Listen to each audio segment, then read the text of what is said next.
Hello students, my self doctor Kamlesh Narayan. और हम लोग पिछले वीडियो के दौरान जिस चैप्टर को पढ़ रहे थे, जिन टॉपिक्स को पढ़ रहे थे, उन्हीं टॉपिक को हम आगे प्रोसीड करेंगे। चैप्टर था that is breathing and gases exchange. इसमें हमने कुछ बातें कर ली थी कुछ वीडियोज़ के दौरान। अब ये हमारी अगली क्लास है, इस क्लास में हम उसको आगे प्रोसीड करेंगे। हम लोग बात कर रहे थे रेस्पिरेशन 2 स्टेप का होता है। एक था एक्सटर्नल रेस्पिरेशन, दूसरा था इंटरनल रेस्पिरेशन। एक्सटर्नल रेस्पिरेशन के 3 स्टेप थे। पहला स्टेप था ब्रीदिंग, दूसरा स्टेप था gases exchange in the lung alveoli, और तीसरा स्टेप है transport of gases. Internal respiration में भी 2 स्टेप थे। एक स्टेप था आपके पास that is gases exchange in the tissue cells, और लास्ट यानी सेकेंड स्टेप था आपके इंटरनल रेस्पिरेशन का सेलुलर रेस्पिरेशन। तो 1 बाय 1 हम एक एक करके प्रोसीड करेंगे। तो पहला स्टेप हमारा है ब्रीदिंग। तो हिंदी में हम इस चैप्टर में कई बार इस शब्द को बोल चुके हैं कि ब्रीदिंग का मतलब होता है सांस लेना। तो पहली बात तो ये जानिए कि प्योर मैकेनिकल प्रोसेस है ये, यानी ब्रीदिंग के फिनोमेना में कहीं पर भी कोई एंजाइम, कोई ऐसी केमिकल रिएक्शन होती हुई नज़र नहीं आएगी। Is a pure mechanical process. एक ऐसी प्रक्रिया है जिसमें हम अपने शरीर के अंदर हवा को अंदर लेते हैं। शरीर के अंदर कहाँ पर? सर, हम लंग्स तक ले जाते हैं। हमारे पास एक ऐसा मैकेनिज्म है, एक ऐसा सिस्टम है। इस सिस्टम के दौरान सिस्टम में हम बाहर की हवा को अपने अंदर लेते हैं, और फिर फेफड़े के अंदर जो हवा होती है उसे हम बाहर निकाल देते हैं। यही एक सिंपल सी डेफिनेशन है कि ब्रीदिंग एक ऐसी प्रक्रिया है जिसमें एटमॉस्फेरिक एयर को हम अपने फेफड़े में भरते हैं और फेफड़े की हवा को एटमॉस्फेयर में निकाल देते हैं। तो इस जगह पर अगर स्टेप देखा जाए तो जब हम हवा अंदर लेते हैं तो उस प्रक्रिया को हम कहते हैं इंस्पायरेशन। इन का मतलब अंदर, और जब हम हवा बाहर निकाल रहे हैं तो उस प्रक्रिया को हम कहते हैं एक्सपायरेशन। इसलिए हम कहते हैं ब्रीदिंग में 2 स्टेप होते हैं, एक इंस्पायरेशन होता है और एक एक्सपायरेशन होता है। सांस के दौरान हवा अंदर लेना इंस्पायरेशन और हवा बाहर निकालना एक्सपायरेशन। अब इस जगह गलती है, मैंने पहले भी कहा है, लोग कह देते हैं कि ब्रीदिंग एक ऐसी प्रक्रिया है जिसमें हम ऑक्सीजन लेते हैं और CO2 निकालते हैं। चलिए इसको समझ लेते हैं।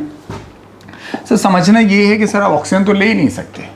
हाँ, ये अलग बात है कि जब हवा अंदर जाती है तो ऑक्सीजन रिच होती है, उसमें ऑक्सीजन काफ़ी ज़्यादा होता है कंपेरेटिवली, और जब हवा बाहर निकलती है तो उसमें कंपेरेटिवली जो पहले थी वो CO2 ज़्यादा होती है। मैं ऑक्सीजन से ज़्यादा की बात नहीं कर रहा हूँ। मैं ये नहीं कह रहा हूँ कि जब आप हवा बाहर निकालते हैं तब उसमें ऑक्सीजन से ज़्यादा CO2 नहीं। जब हवा आपने अंदर ली थी तो जितनी CO2 थी उसकी तुलना में CO2 ज़्यादा हो गई। या जहां हम लिख रहे हैं कि हाँ ऑक्सीजन ज़्यादा है, तो जब आप हवा निकाल रहे हैं उसमें जितनी ऑक्सीजन है उसकी तुलना में ऑक्सीजन ज़्यादा है। यानी ऑक्सीजन रिच एयर आप हवा अंदर लेते हैं और CO2 रिच एयर बाहर निकालते हैं। तो यहीं विराम देते हैं। हम डेफिनेशन फिर से बोल रहे हैं कि ब्रीदिंग एक ऐसी प्रक्रिया है जिसमें हम एटमॉस्फेयर की हवा, जिसमें ऑक्सीजन बहुत ज़्यादा है, वो अपने फेफड़े तक पहुंचाते हैं, दैट इज इंस्पायरेशन। और फेफड़े की हवा जिसमें CO2 कंपेरेटिवली ज़्यादा है तो वो हम शरीर से बाहर निकालते हैं, एंड दैट इज एक्सपायरेशन। तो ये 2 स्टेप हमारे पास हो गए ब्रीदिंग को लेकर। अब बात आती है कि सर सबकी अपनी ब्रीदिंग रेट है। तो एक्चुअली क्या होता है, जो ब्रीदिंग रेट है it is directly proportional to your metabolic rate. जो आपकी मेटाबॉलिक रेट होती है सर उसी के अनुपात में होती है। अगर आपके पास मेटाबॉलिक रेट ज़्यादा है तो ब्रीदिंग रेट ज़्यादा होगी। जैसे आप महसूस करिए, जब हम एक्सरसाइज करते हैं, दौड़ते हैं, खेलते हैं, सीढ़ी चढ़ते हैं, इस दौरान हमारी मेटाबॉलिक रेट बढ़ जाती, तभी तो एनर्जी प्रोड्यूस होती है, और जाहिर बात है उस समय हमारी ब्रीदिंग रेट बढ़ जाती है। लेकिन सामान्य कंडीशन में आपकी जो ब्रीदिंग रेट है वो 12 से 16 प्रति मिनट होती है। ये औसतन है। अब एक बार सवाल और आया हुआ है कि भाई किस समय हमारी ब्रीदिंग रेट सबसे कम होती है। लॉजिकली जिस समय आपका मेटाबॉलिक रेट सबसे कम होता होगा तो सर सबसे कम होती है लीस्ट ड्यूरिंग स्लीप। जब आप सोते हैं उस समय ये ब्रीदिंग रेट काफ़ी घट जाती है। अब पॉइंट को और समझना चाहिए कि हमारी जो ब्रीदिंग फिनोमेना है ये एक्चुअली होता कैसे है, इसकी मैकेनिज्म को समझें। क्या ऐसी जगह है, क्या ऐसी एनाटॉमी है जिससे हम हवा अंदर जब भरते हैं तो छाती या फेफड़ा फूलता हुआ नज़र आता है। यही बेसिक कॉन्सेप्ट आपको समझना है। इसको समझने के लिए आप इस तरह से समझें, जैसे सपोज करिए मैं आपसे कहूं कि एक हमारे पास बॉक्स है, काफ़ी ध्यान दीजिएगा, एक ऐसे हमने कहा बॉक्स, लंग्स वगैरह को भूल जाइए। और दूसरी बात इसमें कहने चाह रहे हैं, इस बॉक्स के अंदर एक हमारे पास गुब्बारा है, बलून है, दिस वन लाइक दिस। इस समय आप अपने फेफड़े को भूल जाइए, सिर्फ ये समझिए कि एक हमारे पास बॉक्स है, इस बॉक्स के अंदर एक बैलून भरा हुआ है। अब सर क्या होता है कि यहाँ पर एक प्रेशर होगा इस जगह पर, सपोज करिए P1 है, फिक्स है, ये इसके बीच में जो प्रेशर है वो फिक्स है, ऐसे ही बना हुआ है। यहां पर आपके पास कुछ एटमॉस्फेरिक प्रेशर है, इसे आप PA कह लीजिए, 760 होता है। इसके अंदर भी अपना कोई प्रेशर होगा।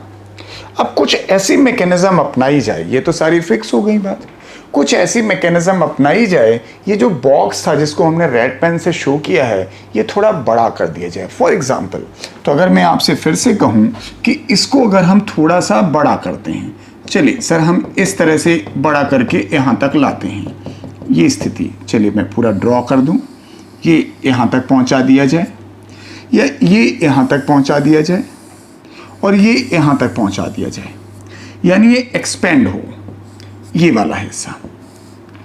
तो अगर ये एक्सपेंड होगा तो इस रेड और येलो पेन के बीच का जो स्पेस है वो वॉल्यूम भी एक्सपेंड होना चाहिए। इस जगह पे अगर आप देखें तो ये जो वॉल्यूम है ये भी तो बढ़ रहा है।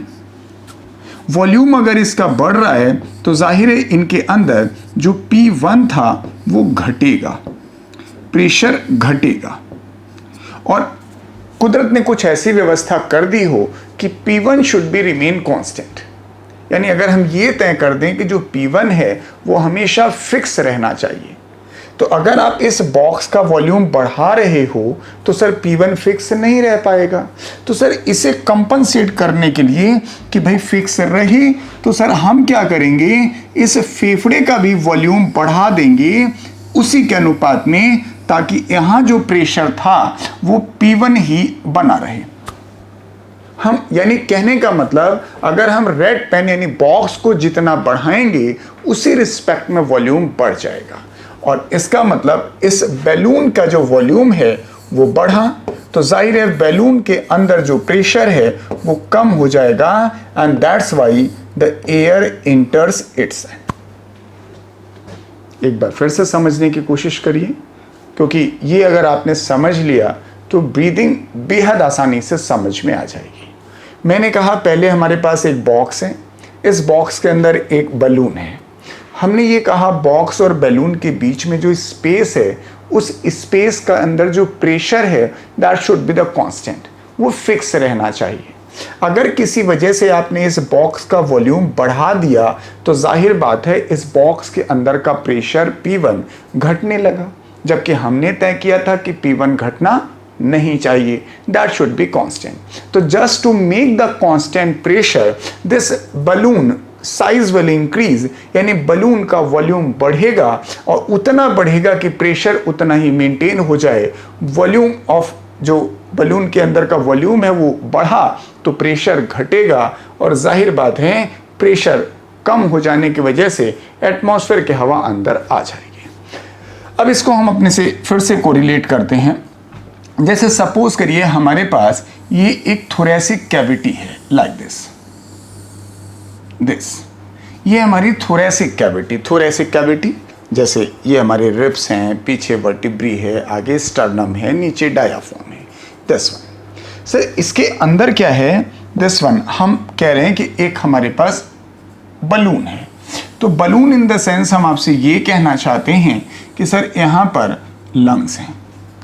तो इसकी हम आपको लेवलिंग भी करके दिखा दें कि ये वाला हिस्सा अगर मान के चलें कि सर हमारे यहाँ थोरेसिक कैविटी है, थोरेसिक कैविटी, और ये जो येलो वाला हिस्सा है अंदर से लंग्स, यही डायग्राम है, बस अब अपने नाम देना शुरू किया।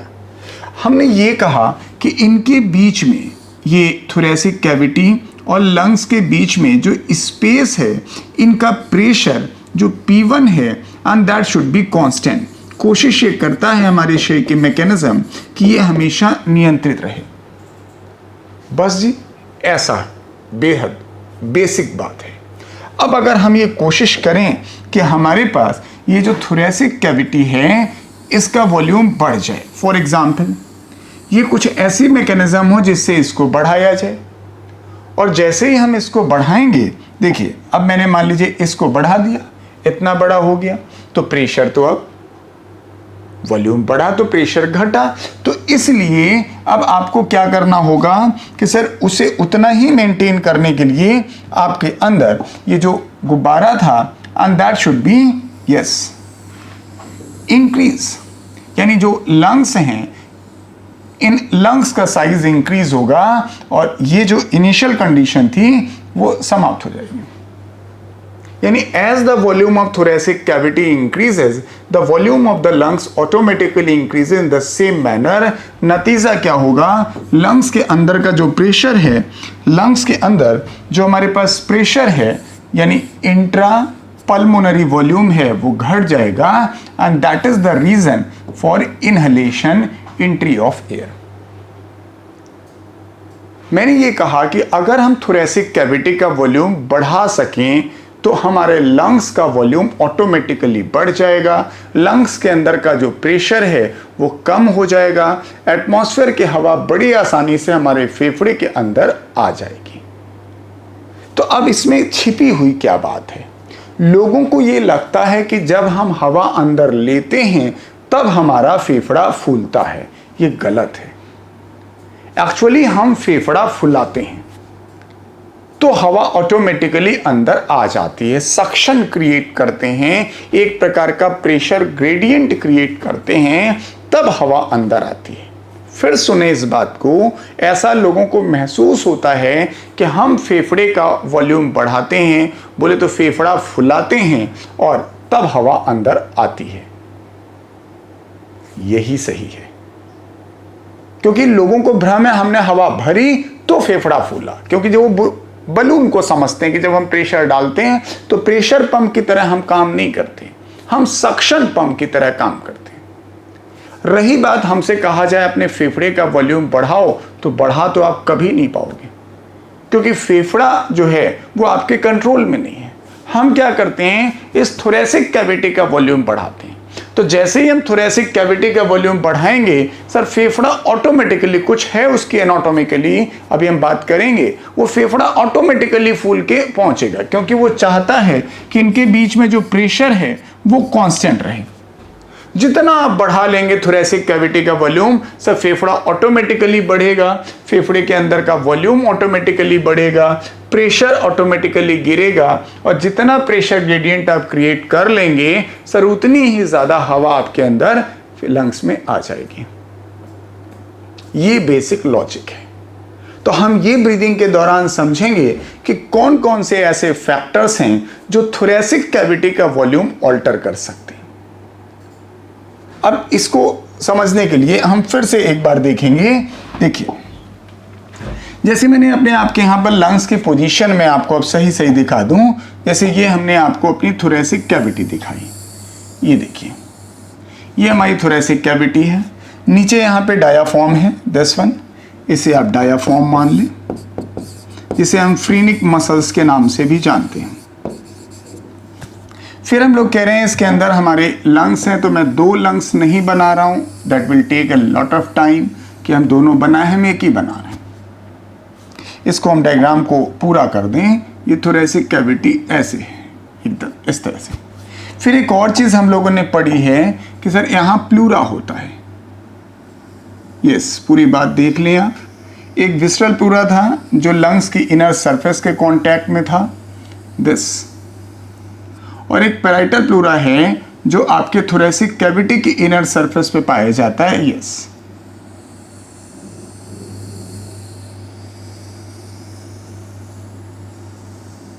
This one. तो ये हमारे पास पैराइटल एंड विसरल प्लूरा है। मैं नाम लिख दूं, ये दूर वाला जो है वो पैराइटल है और जो अंदर वाला है इसकी सरफेस से चिपका हुआ है वो है visceral, parietal and visceral pleura. ये जो रेड से शो हो रहा है ये थोरेसिक कैविटी है, थोरेसिक कैविटी। इनके बीच में ये है प्लूरल कैविटी, प्लूरल कैविटी। इसके अंदर जो प्रेशर है उसे कहते हैं हम लोग इंट्रा प्लूरल प्रेशर। एक बात ध्यान रखिएगा, दैट इज ऑलवेज कांस्टेंट, ये फिक्स रहना चाहिए। ये अगर आप for a fraction of second बदलने की कोशिश करेंगे लेकिन पुनः फिर कांस्टेंट हो जाएगा। ये जो हम आपको ब्लू पेन के अंदर दिखा रहे हैं, yellow pen, and that's a lungs. तो इसके अंदर जो प्रेशर है उसे हम लोग कहते हैं intra pulmonary pressure, intra pulmonary pressure. तो कहा यह जाएगा कि our lungs are saturated in our thoracic cavity. हमारे जो फेफड़े हैं वो थोरेसिक कैविटी में इस प्रकार से व्यवस्थित हैं कि any change in the thoracic cavity will reflect in the lungs. फिर ध्यान से समझें, कहने ये जा रहा हूं कि lungs are saturated in the thoracic cavity in such a manner. हमारे लंग्स की सिचुएशन हमारी थोरेसिक कैविटी में कुछ इस प्रकार से व्यवस्थित है कि किसी भी प्रकार का चेंज अगर हम थोरेसिक कैविटी में करते हैं तो that will reflect in the lungs. अगर आप थोरेसिक कैविटी का वॉल्यूम बढ़ाते हो तो सर लंग्स का वॉल्यूम बढ़ेगा। थोरेसिक कैविटी का वॉल्यूम घटाते हो तो सर लंग्स का वॉल्यूम घटेगा। और उन सब के पीछे वजह सिर्फ एक है कि because intra pleural pressure is constant. फिर से देखें, मैंने लिख दे रहा हूं इसको, that is the lungs are anatomically saturated in thoracic cavity in such a manner that any change in thoracic cavity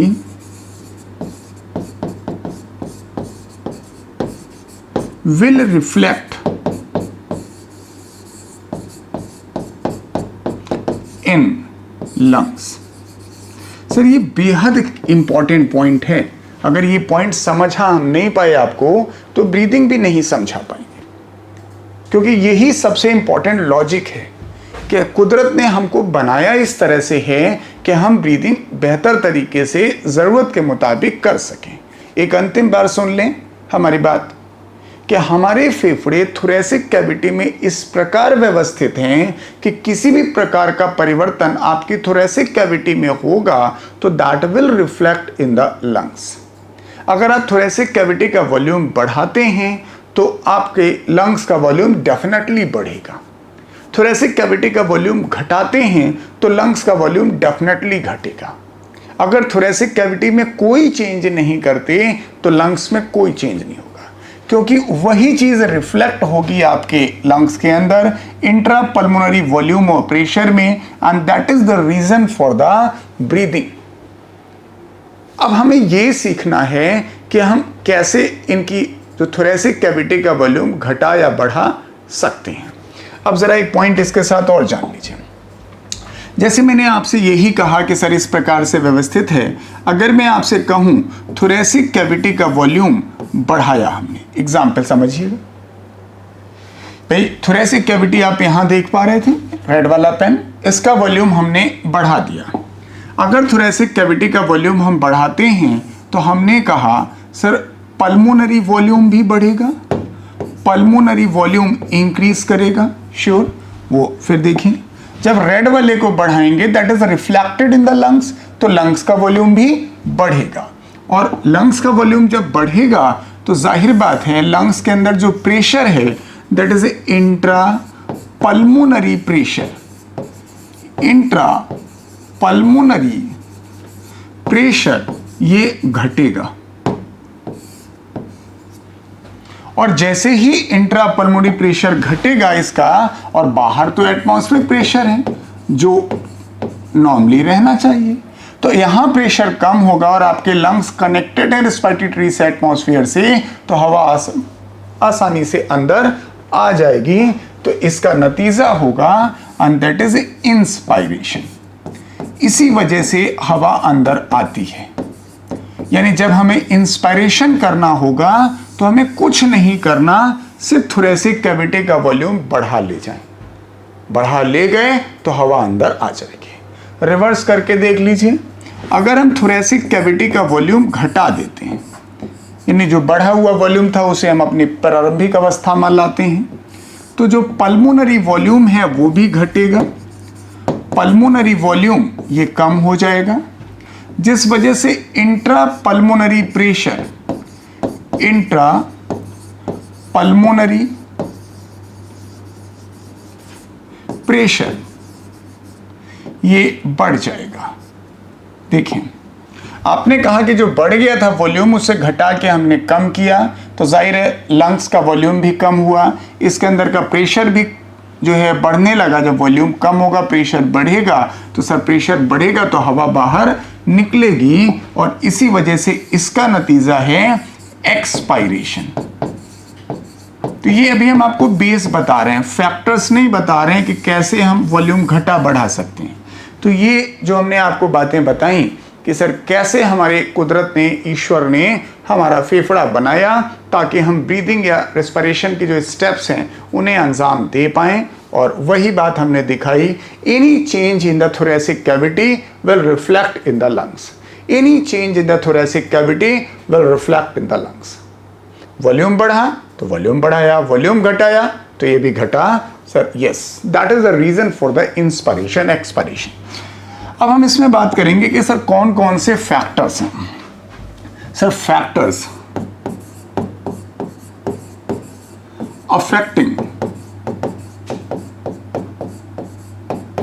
thoracic cavity volume, thoracic cavity volume, यानी कौन कौन से ऐसे फैक्टर हैं जो थोरेसिक कैविटी के वॉल्यूम को चेंज कर सकते हैं। तो ऐसे तो बहुत सारे फैक्टर हैं, but you have to study only two. One is the diaphragm, एक फैक्टर है डायाफ्राम। डायाफ्राम बोले तो हम इसको फ्रीनिक मसल भी कहते हैं। फ्रीनिक मसल स्केलेटल मसल है, स्मूथ मसल नहीं होती है। तो जब आप कभी लंग्स बनाते हैं या थोरेसिक कैविटी बनाते हैं, जैसे ये आपने थोरेसिक कैविटी बनाई, तो जो नीचे की तरफ आप बनाते हैं this one, and yes it is the diaphragm, यही हमारा डायाफ्राम है दिस वन। तो अगर आप सोचें ये पोजीशन है, ये हमारी थोरेसिक कैविटी है। थोरेसिक कैविटी काफी बेहतर तरीके से कोशिश करेगा समझने की, शॉर्टकट में नहीं मारेंगे इस टॉपिक पे, क्योंकि ये टॉपिक पहला स्टेप है रेस्पिरेशन का और बेहद बुनियादी टॉपिक है। तो हमने कहा एक पहला फैक्टर तो ये है, दूसरा एक और है, लेकिन पहले इसे हम वाइंड अप कर लें। तो जरा इस मसल को समझिएगा। ये मसल एक्चुअली क्या होती, ऐसी होती नहीं है जैसा हमने रट मारा है, क्योंकि ज़्यादातर बच्चे कहते हैं कि सर इसको रटो। कैसे रटो? कहते हैं सर डायाफ्राम जो होता है दैट इज अ कॉनकेव, देखिए, या फिर इसी को कहते हैं डोम शेप्ड। ये बड़ा शब्द ज़रा पॉपुलर है, क्योंकि कॉनकेव कहने में सर बताना पड़ेगा किधर से concave, that is towards abdominal cavity. इस साइड से देखें तो वो कॉनकेव है, तो ये रट रखा है डोम शेप। कभी जानने की कोशिश नहीं की होगी कि डोम शेप होता कैसे। एक्चुअली क्या होता है, जो डायाफ्राम को आप देखोगे तो वो ऐसे है, it is made up of like this. ये मसल्स है हमारे डायाफ्राम के, लाइक ये पेरीफेरी पर अरेंज है लाइक, ये देखिए डायाफ्राम इस तरह के मसल्स हैं। And yes that is made up of radial muscles. ये जो हमने ऐसे काफी बनाया जाए इसको तो ये ऐसे बन रहा है, these are the made up of radial muscles. ये पेरीफेरी से जुड़ा रहता है और इस जगह पर आपको देखें यहां से सेंटर में, तो इसलिए ये जरूर ध्यान रखें कि diaphragm are the radial muscles, क्योंकि ये बात समझ में आती नहीं लोगों को। अब रेडियल मसल भी कैसे, तो उसके लिए मैं आपको हैंकी से समझाना चाहूंगा। This is our hanky. अब गोल तो नहीं है लेकिन आप इसे ऐसे समझ लें लाइक दिस। ये पेरीफेरी से ऐसे आपके पास यूं सेंटर में आई हुई हैं और ये ऐसे है, इस तरह का शेप, शायद आप देख पाए, ऐसे इस तरह का शेप है। अब सर ये अगर मसल कॉन्ट्रैक्ट कर जाए, फॉर एग्जांपल जब कॉन्ट्रैक्ट करती है तो सर ये ऐसे ऐसे चारों तरफ खींचेगी and that become the flat. तो जो आपको डोम शेप नजर आ रहा था, now it become the flat. अगर यही जो कॉन्ट्रैक्शन के दौरान हम आपसे कहें कि जब कॉन्ट्रैक्ट करेगी तो सर इस दिशा में जाएगी, ये पेरीफेरी की तरफ जाएगी, तो सर इसका शेप डोम नहीं रह जाएगा and that now it becomes the flat. इसी वजह से नॉर्मली तो ये डोम शेप की होती है, लेकिन जब कॉन्ट्रैक्ट कर जाती है तो ये कॉन्ट्रैक्शन फेज में इस फॉर्म में आ जाती है, ये कॉन्ट्रैक्शन फेज है। तो ये लाइन बेहद इंपॉर्टेंट है कि डायाफ्राम डोम शेप की होती है, रेडियल मसल से बनी हुई होती है, यानी एब्डोमिनल कैविटी की तरफ वो कॉनकेव होती है, लेकिन अगर ये मसल कॉन्ट्रैक्ट कर जाती है तो दैट बिकम द फ्लैट। बस ये हमारी बात पूरी हो गई।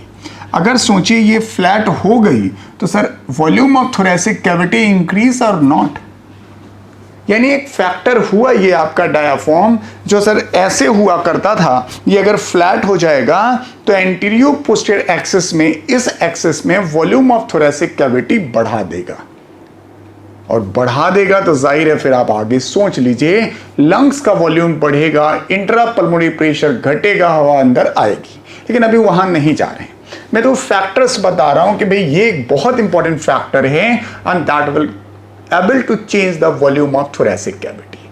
सर जितना ये आपके यहां पर इसका रोल है, जितना भी ये कंट्रीब्यूशन करता है, सर इस कंट्रीब्यूशन को ही हम लोग नाम देते हैं and that is abdominal breathing. Abdominal breathing. तो अगर कोई व्यक्ति ये कहता है कि फला व्यक्ति एब्डोमिनल ब्रीदिंग कर रहा है, तो इसका मतलब ये मत समझिएगा कि व्यक्ति पेट से सांस ले रहा है। ब्रीदिंग तो हम वैसे ही करते हैं जैसे सभी लोग करते हैं, लेकिन इस समय ब्रीदिंग के दौरान जो थोरेसिक कैविटी का वॉल्यूम हम चेंज कर रहे हैं, that is only and only by the diaphragm. वो सिर्फ और सिर्फ हम डायाफ्राम से कर रहे हैं, अन्य किसी चीज का इस्तेमाल नहीं कर रहे हैं। या अगर हमने आपसे कहा कि सर 70% हम एब्डोमिनल ब्रीदिंग कर रहे हैं, इसका मतलब 70% वॉल्यूम ऑफ थोरेसिक कैविटी जो अल्टर हो रही है वो डायाफ्राम से हो रही है।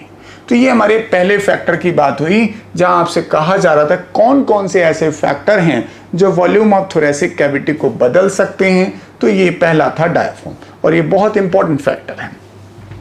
दूसरा एक फैक्टर और है आपके पास and that is intercostal muscle. Intercostal muscle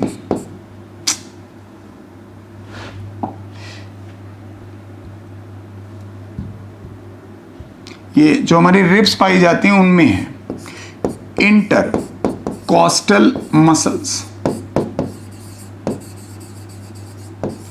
अब इसे भी समझना चाहेंगे कि इंटरकोस्टल मसल कहां पर है। तो इंटरकोस्टल मसल्स के लिए आप अपनी रिब्स को समझें। जब आप रिब्स के बारे में जानेंगे, ये हमारी ऐसी एक रिब है मान लीजिए, फिर ये ऐसे दूसरी रिब है, फिर ऐसे तीसरी रिब है। भाई हमारे पास कुल 24 रिब्स हैं, दिस वन। तो इन रिब्स के बीच बीच में सर एक मसल्स पाई जाती हैं, दिस वन, ऐसे सर, ऐसे एक रिब से देखिए शुरू हो रही है, दूसरे रिब पे जाके खत्म हो रही है, तो यही कहलाती है भाई रिब्स के बीच में पाई जा रही है। अब दूसरा सेट भी हम आपको बना के दिखाएं। एक सेट सर ऐसे भी है, देखिए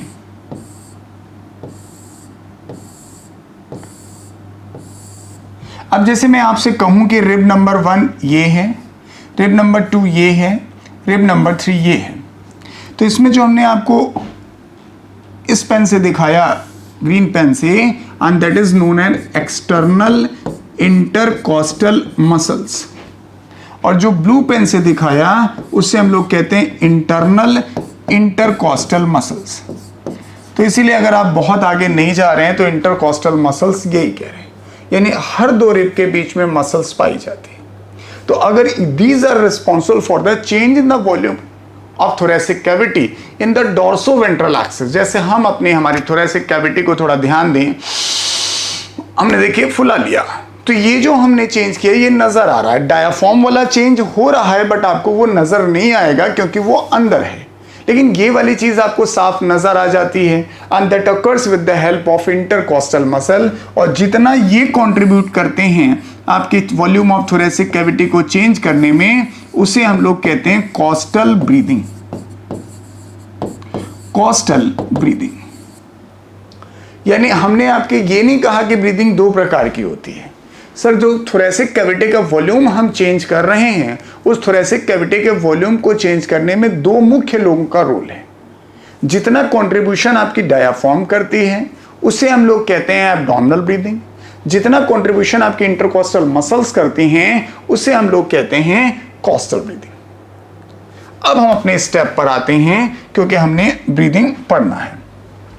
ब्रीदिंग में जैसे हमने पढ़ना है भाई, एक नॉर्मल बात करें तो first we have to think about the inspiration. Inspiration, हवा अंदर आनी है, बहुत सिंपल सा लॉजिक है भाई, हवा अंदर आनी है तो आएगी कैसे, तो there must be change in the thoracic cavity, यानी थोरेसिक कैविटी का वॉल्यूम बढ़ना चाहिए तभी तो होगा। यानी अभी आपने लिखा था ये थोरेसिक कैविटी का वॉल्यूम बढ़ेगा तो पल्मोनरी वॉल्यूम श्योर बढ़ेगा, पल्मोनरी वॉल्यूम बढ़ेगा तो इंट्रा पल्मोनरी प्रेशर ये घटेगा, जाहिर है दैट ऑल कॉजेज इंस्पायरेशन। लेकिन सर सवाल आया कि थोरेसिक कैविटी का वॉल्यूम सर बढ़ेगा कैसे, सर यही सीख लें आप। थोरेसिक कैविटी का वॉल्यूम बढ़ाने के लिए हमारे पास दो फैक्टर हैं। सबसे पहला फैक्टर है कि sir diaphragm has to contract, हम डायाफ्राम को कॉन्ट्रैक्ट करते हैं। अब अभी आपने पढ़ा था कि अगर हमारी डायाफ्राम कॉन्ट्रैक्ट कर जाए तो देखिए that becomes the flat, thoracic cavity का वॉल्यूम सर एंटीरियो पोस्टीरियर एक्सिस में बढ़ जाएगा, तो बढ़ जाएगा तो यस डायाफ्राम कॉन्ट्रैक्ट करेगा तो सर ये फ्लैट हो जाएगी। फ्लैट हो जाने से सर थोरेसिक कैविटी का जो वॉल्यूम है वो इंक्रीज तो होगा, लेकिन किस एक्सिस में होगा ये भी ध्यान रखिएगा, इन एंटीरियो पोस्टीरियर एक्सिस, एपी एक्सिस में होगा, इस एक्सिस में होगा, क्योंकि ये ऐसे था अब ये ऐसे हो गया। तो यानी इंस्पायरेशन के दौरान सर पहली बात ये रही कि sir this diaphragm haves to contract, diaphragm flat हो जाएगी, थोरेसिक कैविटी का वॉल्यूम बढ़ेगा, एंटीरियो पोस्टीरियर एक्सिस में बढ़ेगा और आगे के फिनोमेना आसान है। खाली यही नहीं है सर, दूसरा स्टेप भी है यहां पर सर, एक्सटर्नल इंटरकॉस्टल मसल भी कॉन्ट्रैक्ट करती है, ये भी कॉन्ट्रैक्ट करेगी और इसके कॉन्ट्रैक्ट करने का नतीजा ये होता है योर थोरेसिक केज, ये पूरा जो केज है जो आगे से स्टर्नम, लेटरल साइड से रिब, पीछे से वर्टिब्री और नीचे से डायाफ्राम से बना हुआ है, ये जो थोरेसिक केज है पूरा, थोरेसिक केज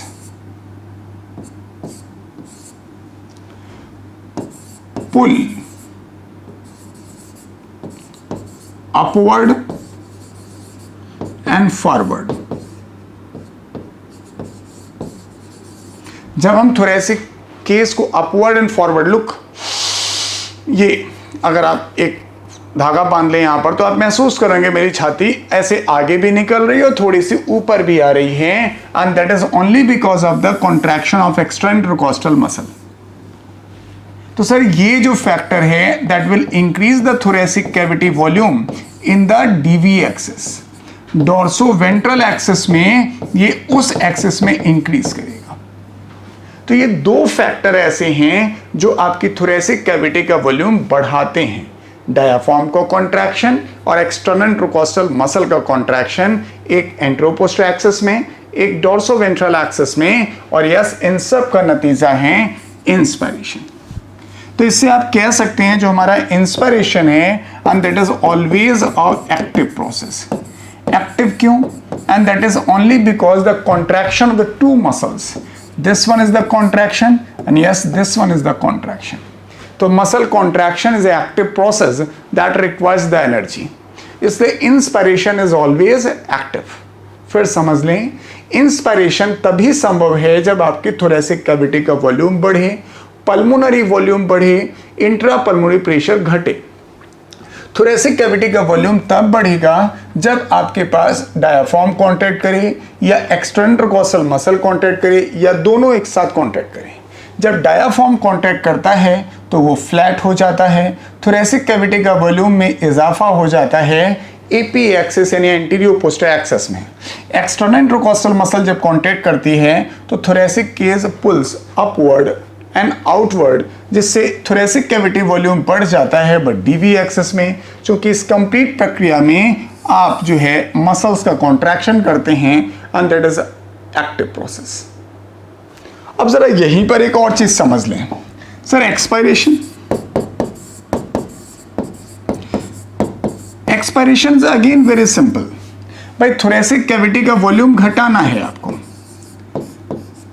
तो जाहिर है पल्मोनरी वॉल्यूम रिफ्लेक्ट हुई होगा, ये घटेगा, और इंट्रा जो पल्मोनरी प्रेशर है, intra pulmonary pressure and that will increase, और इंक्रीज होगा, इसका नतीजा होगा दैट इज एक्सपायरेशन।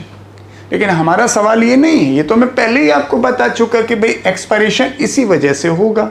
सवाल ये है कि जो थोरेसिक कैविटी का वॉल्यूम है ये सर घटेगा कैसे? तो सिंपल फिनोमेना, जो जो चीजें आपने कॉन्ट्रैक्ट की थी सर उसी को रिलैक्स कर दीजिए। भाई इन लोगों ने इस कॉन्ट्रैक्शन की वजह से इजाफा हुआ था, इस कॉन्ट्रैक्शन की वजह से इजाफा हुआ था, अगर वो दोनों रिलैक्स हो जाएं तो अपने आप हमारा थोरेसिक वॉल्यूम अपनी जगह चला जाएगा, पल्मोनरी वॉल्यूम अपनी जगह चला जाएगा एंड रिस्पेक्टिवली प्रेशर बढ़ा हुआ नजर आएगा। एंड चूंकि इसमें सिर्फ और सिर्फ मसल रिलैक्सेशन होना है, that is always a passive process. इसलिए जो ज्यादातर सवाल आपको दिखेंगे वो इसी से दिखेंगे। जैसे कुछ एग्जाम्पल हम आपको बता सकते हैं, पूछा जाता है during inspiration what the shape of diaphragm. Inspiration के दौरान डायाफ्राम का शेप कैसा है? तो यस फ्लैट। उसी सवाल को पलट देते हैं, डायाफ्राम कॉन्ट्रैक्ट ड्यूरिंग इंस्पिरेशन या एक्सपायरेशन, तो इंस्पिरेशन। तो इस तरह के कोई भी सवाल पूछ सकते हैं, what the shape of the diaphragm during expiration, तो डायाफ्राम एक्सपायरेशन के दौरान that should be the relaxed, तो that should be the dome shape. अब इसमें एक और बात आती है, वो बात आती है कि सर अगर इंस्पिरेशन की जगह हम सर डीप इंस्पिरेशन करना शुरू करें, डीप बोलें या बोलें फोर्सफुल इंस्पिरेशन, इन ताकत लगा के इंस्पिरेशन करें, तब क्या होगा? मैं ताकत लगा के इंस्पिरेशन करने का मतलब ज्यादा हवा खींच ली, मैं जितनी औसतन हवा अंदर लेनी है उससे भी ज्यादा हवा अपने अंदर ली। तो ज्यादा अंदर हवा तब आ सकती है जब वॉल्यूम ज्यादा बढ़ाया जाए। तो सब पल्मोनरी वॉल्यूम ज्यादा बढ़ेगा, प्रेशर ग्रेडियंट और ज्यादा किया जाए, क्योंकि सामान्य ब्रीदिंग के दौरान हम जो प्रेशर ग्रेडियंट करते हैं वो सिर्फ 4 mmHg का करते हैं, 4 mmHg का। लेकिन अगर हम फोर्सफुल इंस्पिरेशन करना चाहते हैं लाइक दिस, ये खूब गहरी सांस हमने लेनी है, तो जाहिर है हमें वॉल्यूम बहुत ज्यादा बढ़ाना होगा। तो बढ़ाने के लिए हमें डायाफ्राम और कॉन्ट्रैक्ट करना होगा, लेकिन डायाफ्राम कॉन्ट्रैक्ट और करेंगे तब भी ये फ्लैट ही रहेगा। अब लड़का समझता है कि सर नहीं, जब डायाफ्राम पहले ऐसा था, जब कॉन्ट्रैक्ट हुआ तो ऐसा हुआ, अब मोर कॉन्ट्रैक्ट करेंगे तो ऐसा हो जाएगा। सर ये लॉजिक गलत है, अभी हम आपको इसकी वजह बताते हैं। ऐसा नहीं हो सकता। वो डायाफ्राम कॉन्ट्रैक्ट करेगा तो फ्लैट ही रहेगा। जैसे फॉर एग्जांपल हमने किसी बच्चे को 10 में से 10 नंबर दे दिए, अब उसके बाद उसकी मम्मी आ गई और सिफारिश करने लगी कि सर हमारे आने की वजह से आप एक नंबर बढ़ा दो, आधा बढ़ा दो, 0.1 बढ़ा दो। क्या इज इट पॉसिबल? नहीं पॉसिबल। जब मैंने फुल मार्क्स आपको दे रखे हैं तो रिकमेंडेशन के बाद भी हम उसमें रत्ती भर भी इजाफा नहीं कर सकते। तो जब आप इंस्पिरेशन करें या फोर्सफुल इंस्पिरेशन करें, उन दोनों ही परिस्थिति में that is always remains flat. मैं ये नहीं कह रहा हूं कि फोर्सफुल इंस्पिरेशन में डायाफ्राम का रोल नहीं है। तो नॉर्मल इंस्पिरेशन में डायाफ्राम का जितना रोल है उतना ही रोल फोर्सफुल इंस्पिरेशन में। फोर्सफुल इंस्पिरेशन इनका रोल ज्यादा होता है, क्योंकि इनको जितना आप कॉन्टैक्ट करेंगे उतना आपका thoracic case upward and outward आएगा। लुक, थोड़ा किया और किया, अब इससे ज्यादा नहीं दम है हमारी। लेकिन अगर आप घर में ऐसे करके देखें, थोड़ी सी सांस लें तो थोड़ी अंदर हवा, फिर जितनी ज्यादा आप इसको फुलाते जाएंगे तो जाहिर है इन्हीं का कॉन्ट्रैक्शन ज्यादा करना पड़ेगा। यानी फोर्सफुल इंस्पिरेशन हो या inspiration, that is always and always active. यही दोनों मसल्स कॉन्ट्रैक्ट करती हैं। अब यहाँ गलतफहमी ये हो जाती है, लोगों को लगता है इंस्पिरेशन के दौरान सर ने कहा है 2 मसल्स कॉन्ट्रैक्ट करती हैं, और डीप यानी फोर्सफुल इंस्पिरेशन के दौरान सर ये कुछ नहीं करती। सर करती है, मैं बार बार वही बात कह रहा हूँ, दिस करती तो ये भी है, लेकिन उतना ही करती जितना इंस्पिरेशन के दौरान किया था। इसने ज्यादा काम करना है। इससे जब आप नॉर्मल ब्रीदिंग करते हैं तो शायद ये आपको नजर नहीं आता, क्योंकि बहुत थोड़ा रोल होता है कि नॉर्मल ब्रीदिंग में एब्डोमिनल ब्रीदिंग का 70% रोल होता है, इसका रोल सिर्फ 30% होता है। तो हमारी चेस्ट का मूवमेंट ज्यादा नहीं होता, चेस्ट का मूवमेंट ज्यादा नहीं होता, और हम कपड़े पहने होते हैं इसलिए और नजर नहीं आता है। लेकिन जब हम फोर्सफुल ब्रीदिंग करते हैं तो चूंकि इनका रोल ज्यादा होता है, इसलिए नजर आना शुरू हो जाता है। अब इसी के साथ एक दूसरा पॉइंट भी आता है कि जब आप फोर्सफुल इंस्पिरेशन करते हैं तो फोर्सफुल एक्सपायरेशन भी करते होंगे। तो जब हम फोर्सफुल एक्सपायरेशन करते हैं तब हमारी कुछ एब्डोमिनल मसल्स होती हैं एब्डोमेन की वॉल में, वो इन्वॉल्व होती हैं, तब हवा को ज्यादा निकालती हैं। तो जो एक्सपायरेशन है वो तो पैसिव है, लेकिन अगर आप फोर्सफुल एक्सपायरेशन की बात करेंगे, forceful expiration and that is active. Active क्यों वो भी जान लें। And that is involvement of abdominal muscles. ये एब्डोमिनल मसल्स जो है वो कॉन्ट्रैक्ट करना शुरू करती हैं like this. Yes, abdominal muscles contract करती हैं। प्लस एक और है that is internal intercostal muscle, ये कॉन्ट्रैक्ट करती है, और इनके कॉन्ट्रैक्ट करने से your thoracic goes downward and inward. तो इसलिए आप यहां पे ये समझ पाए, normal inspiration is always active, normal expiration is always passive, forceful inspiration active और forceful expiration is again active. यानी कहने का मतलब ब्रीदिंग का कोई फिनोमेना हो that's always active except normal expiration. सिर्फ नॉर्मल एक्सपायरेशन जो पैसिव है, अदरवाइज चाहे वो इंस्पिरेशन हो, फोर्सफुल इंस्पिरेशन हो या एक्सपायरेशन हो, दैट इज ऑलवेज एक्टिव। अब फिर एक बात और हमने आपसे कही है कि जो हमारे पास रोल है डायाफ्राम का वो कहलाता है एब्डोमिनल ब्रीदिंग, और जो आपके पास इंटरकोस्टल मसल का रोल है वो कहलाता है कोस्टल ब्रीदिंग। तो नॉर्मल कंडीशन में हम 70% एब्डोमिनल ब्रीदिंग करते हैं, 70%, लेकिन 30% जो है वो हम कोस्टल ब्रीदिंग करते हैं। ये नॉर्मल ब्रीदिंग के दौरान होता है, लेकिन जब हम फोर्सफुल करना शुरू करते हैं ब्रीदिंग, फोर्सफुल ब्रीदिंग, तो उस समय ये तो एब्डोमिनल ब्रीदिंग उतनी रही, सब कोस्टल ब्रीदिंग में इजाफा होने लगता है। प्लस एब्डोमिनल तो होता ही है, लेकिन ये ब्रीदिंग आपकी बढ़ने लगती है। इसलिए हमने इसको बताया कि अगर आप फीमेल की बात करें तो प्रेगनेंसी के दौरान भाई इन अंडर नॉर्मल कंडीशन यही है, डायफ्राम का ही रोल ज़्यादा है। लेकिन कभी आप देखेंगे जो फीमेल होती है, जब 5 महीने 6 महीने की या 7 महीने की प्रेगनेंसी हो जाती है तो उसका पेट काफ़ी बड़ा हो जाता है, इसलिए कि अंदर जो फीटस होता है उसका साइज़ बड़ा हो जाता है, यूट्रस काफ़ी बड़ा हो जाता है, इससे डायाफ्राम को मूव करने की ज़्यादा जगह नहीं मिलती।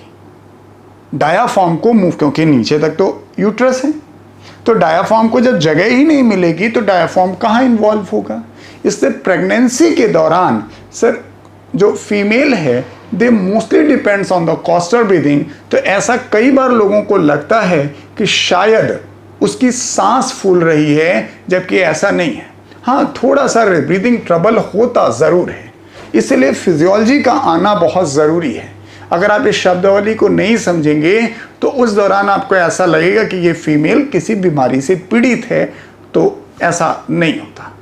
वो ऑटोमेटिकली आराम मिल जाता है। जैसे ही 7 मंथ बीतते हैं, बच्चा नीचे की तरफ खिसकना शुरू होता है, वो पार्चुरेशन के लिए अपनी पोजीशन बनाने की बात करता है, तो वो ब्रीदिंग में आराम मिल जाता है। जो न्यू बॉर्न बेबी होता है वो 100% एब्डोमिनल ब्रीदिंग करता है, क्योंकि इंटरकॉस्टल मसल उसकी इतनी मजबूत नहीं होती हैं कि डायाफ्राम को वो इंटरकॉस्टल मसल इतनी मजबूत नहीं होती कि रिब्स को पूरी तरह से खींच सकें, क्योंकि मसल्स इतनी स्ट्रांग होनी चाहिए रिब्स को प्रॉपरली पुल कर सकें। तो ये कंडीशंस हैं, लेकिन नॉर्मली जब आपसे पूछा जाएगा तो ये mostly show the abdominal breathing, costal breathing कम है। वो कंडीशन है, प्रेगनेंसी में फीमेल में कोस्टल ब्रीदिंग होती है, न्यूबॉर्न बेबी में सर 100% एब्डोमिनल ब्रीदिंग होती है। ये ब्रीदिंग के लिए हमारे पास जो फिनोमेना थे, जो स्टेप्स थे एनाटॉमी के साथ, उससे जुड़ा हुआ टॉपिक है। इससे वो जो बेसिक लॉजिक हमने आपको शुरू में बताया, मैं आपको दिखाऊं वो टॉपिक। यस, जो हम यहाँ बता रहे थे इस टॉपिक को कि कैसे हमारी थोरेसिक कैविटी का वॉल्यूम बढ़ता है, कैसे हमारे लंग्स का वॉल्यूम बढ़ता है, उससे सर ये समझना ज़रूरी है। अगर ये समझ में आ जाएगा तो सर वो फिर आपको कोई दिक्कत नहीं होगी उस पूरे टॉपिक को समझने में और ब्रीदिंग के स्टेप को समझ लेने में। Yes, that's all for your breathing. Good luck.